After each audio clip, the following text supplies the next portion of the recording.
No American company will pay more than 15% of their business income in taxes. We will work with House Republicans on this plan using the same brackets they have proposed: 12%, 25%, and 33%.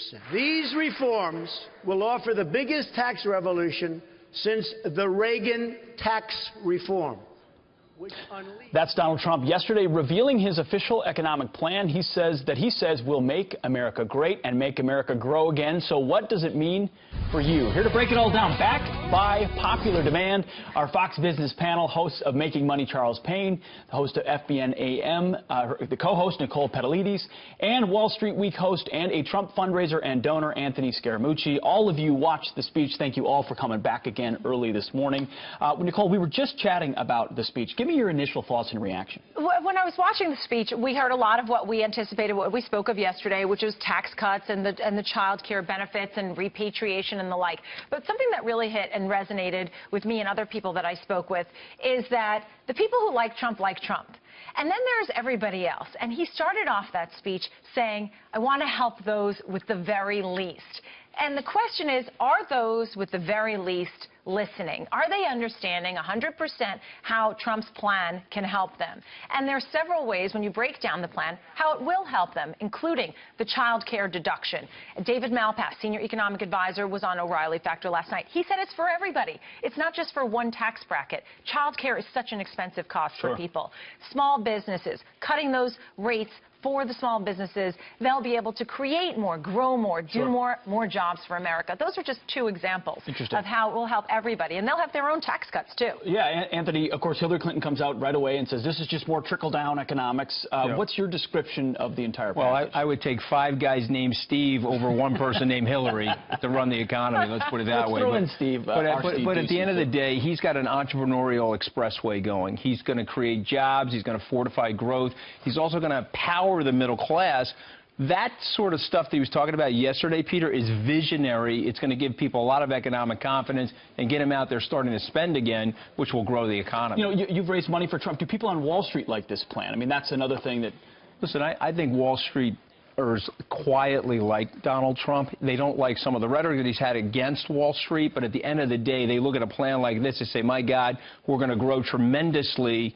It's just that they're so plugged into the Clinton, quote-unquote, rigged system that they're having a hard time with going public on Trump right now. Charles, as you look at what he rolled out yesterday, is there anything he got wrong, anywhere he could have gone further, anything that was missed? I would have completely removed the repatriation tax. We're the only developed country in the world that penalizes companies for doing business outside of America, and we wonder why there's $2 to $5 trillion offshore. Get rid of it. I would have gotten rid of that completely.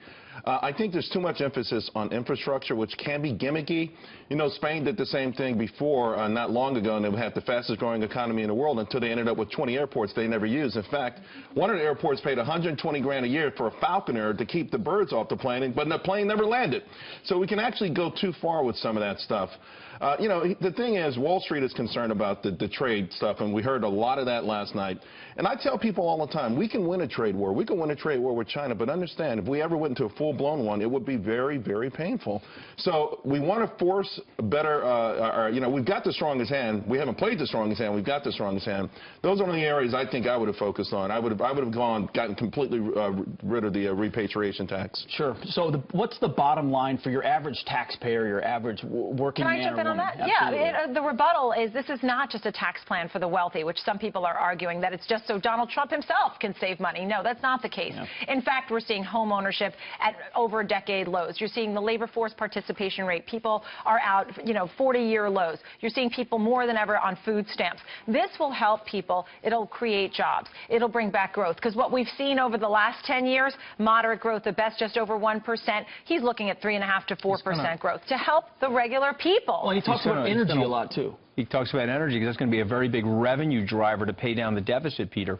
But he's going to win. The reason why he's going to win is that there's a very stark contrast between his economic plan and her failed policies. And once people really start to realize that, the polls are going to swing in his direction. So, Charles, the economic plan may be there, but is that average person who might not be a Trump supporter going to hear through the noise and say, hey, this is something that's going to improve my life? I think he's going to have to tell the story a lot, and I think he's going to have to tell it. He's going to have to go into diners. He's going to have to go into poor neighborhoods. He's going to have to go and tell people face to face, hey, this is how this is going to specifically help you. One thing people will maybe one day get an epiphany of, hey, you know what? The policies I've voted for a long time have not worked. You know, the party that keeps talking about income inequality, everywhere that they've been in control, income inequality has gotten worse and not better. So maybe at some point there could be a general epiphany. You can never pinpoint when that happens. He really needs to get to those people in poverty, Yeah. millions because in poverty. This has the potential, I'm sorry, to unleash that's pent-up DNA that we all have as Americans. It's in there. You know, there's a lot of frustrated people who would love to start a business. Yeah. Create the right backdrop, and they'll do it. We've got to leave it right there. But that's part of what he said in Detroit, is look at a system controlled by Democrats for decades, stuck in stagnation. Yeah. You're right, though. Some people have suggested get away from the flags, get out with the people, and explain, hey, here's how these plans improve your lives every single day. Let me tell you, he's also a very approachable guy. Yeah. He loves people, and the people love him when they meet him. Not that it's bad to be in front of flags, don't get me wrong. All right, thank you, Charles Payne, Nicole Petalides, and Anthony Scaramucci.